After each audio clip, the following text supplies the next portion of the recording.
संत मरकुस दी अंजील अध्याय 13। हैकल दी तबाही बारे अगेत वाक।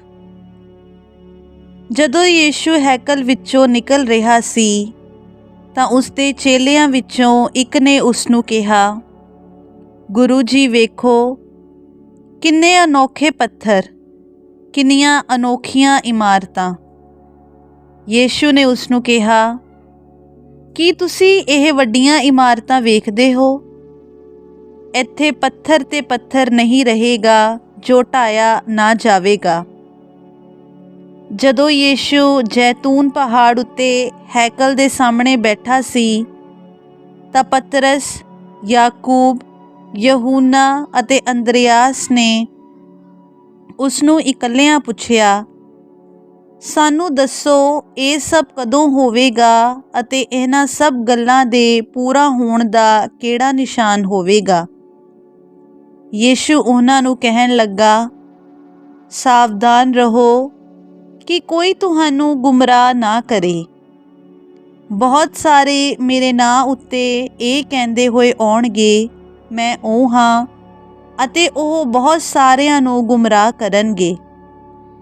ਜਦੋਂ ਤੁਸੀਂ ਲੜਾਈਆਂ ਬਾਰੇ ਚਰਚਾ ਸੁਣੋ ਅਤੇ ਲੜਾਈਆਂ ਦੀਆਂ ਅਫਵਾਹਾਂ ਸੁਣੋ ਤਾਂ ਘਬਰਾਉਣਾ ਨਹੀਂ।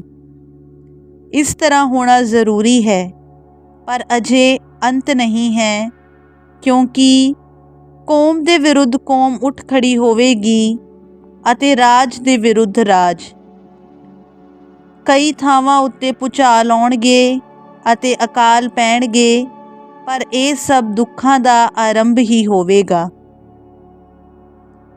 ਗ੍ਰਿਫਤਾਰੀਆਂ ਅਤੇ ਅਤਿਆਚਾਰਾਂ ਬਾਰੇ ਅਗੇਤ ਵਾਕ।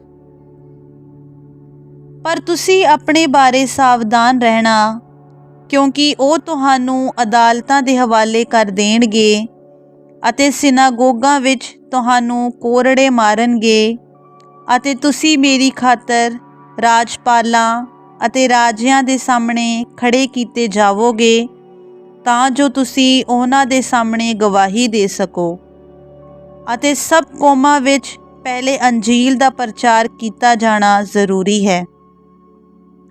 ਜਦੋਂ ਉਹ ਤੁਹਾਨੂੰ ਫੜਵਾ ਦੇਣ ਅਤੇ ਮੁਕੱਦਮੇ ਦੇ ਲਈ ਲੈ ਆਉਣ ਤਾਂ ਪਹਿਲੇ ਤੋਂ ਹੀ ਇਸ ਦੀ ਚਿੰਤਾ ਨਾ ਕਰਨਾ ਕਿ ਤੁਸੀਂ ਕੀ ਆਖਣਾ ਹੈ, ਸਗੋਂ ਤੁਸੀਂ ਉਹ ਹੀ ਜੋ ਉਸ ਵਕਤ ਤੁਹਾਨੂੰ ਦਿੱਤਾ ਜਾਣਾ ਹੈ, ਕਿਉਂਕਿ ਤੁਸੀਂ ਨਹੀਂ ਆਖੋਗੇ, ਸਗੋਂ ਰੂਪਾਕ ਹੈ ਜੋ ਆਖਦਾ ਹੈ। ਭਰਾ ਆਪਣੇ ਭਰਾ ਨੂੰ ਮੌਤ ਦੇ ਹਵਾਲੇ ਕਰੇਗਾ, ਪਿਤਾ ਆਪਣੇ ਬੱਚੇ ਦੇ ਅਤੇ ਬੱਚੇ ਆਪਣੇ ਮਾਪਿਆਂ ਦੇ ਵਿਰੁੱਧ ਉੱਠ ਖੜੇ ਹੋਣਗੇ ਅਤੇ ਉਹਨਾਂ ਨੂੰ ਮਰਵਾ ਦੇਣਗੇ।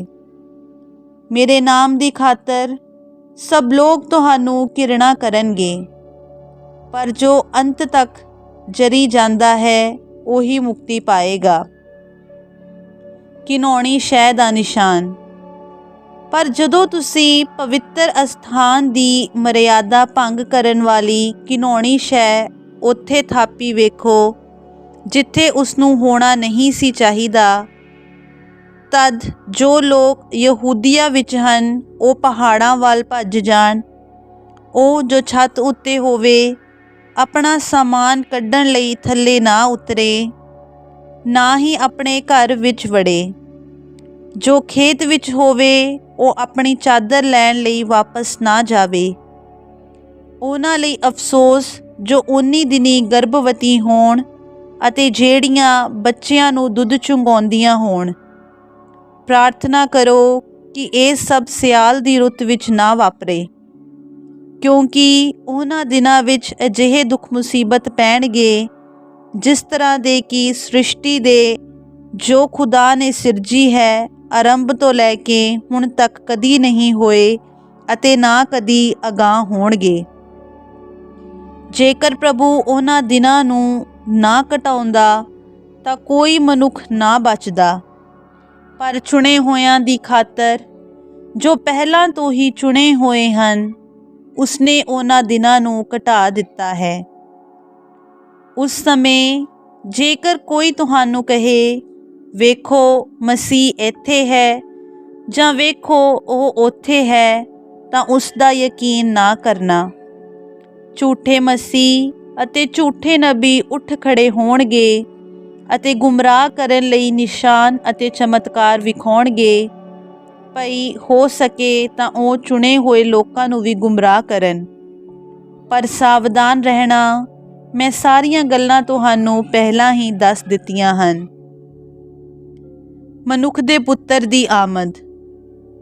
ਪਰ ਉਨੀ ਦਿਨੀ ਉਸ ਬਿਪਤਾ ਦੇ ਬਾਅਦ ਸੂਰਜ ਹਨੇਰਾ ਹੋ ਜਾਵੇਗਾ ਅਤੇ ਚੰਦ ਆਪਣੀ ਚਾਨਣੀ ਨਾ ਦੇਵੇਗਾ।